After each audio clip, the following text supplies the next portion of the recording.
Hi everyone and welcome.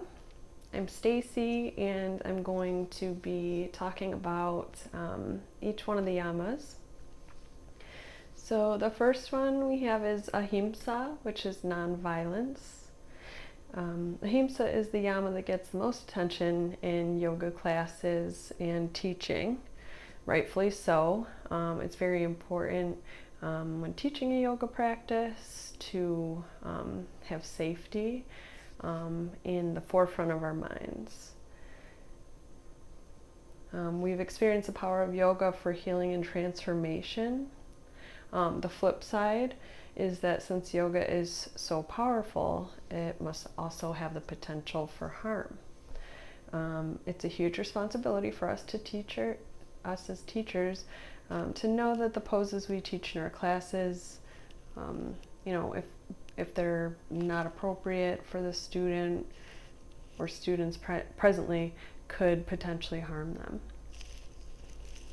In our yoga asana practice, business and lives, just as the Hippocratic Oath, we must first do no harm. So I start almost every class with a reminder to my students of the concept of Ahimsa in one way or another. So seeing a student force their body perhaps into a position that they shouldn't go into, it's an opportunity to bring up this yama. I always tell my students that being an advanced yogi doesn't mean going into fancy poses or attending a class labeled advanced yogi. A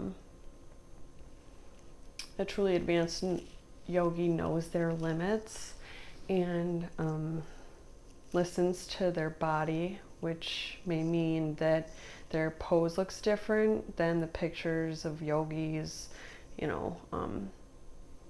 well-known yogis and such, with perhaps props. So some cues that I would use for Ahimsa. Everything I teach is a suggestion, and that ultimately it's your responsibility to choose not to do something that may seem harmful to you.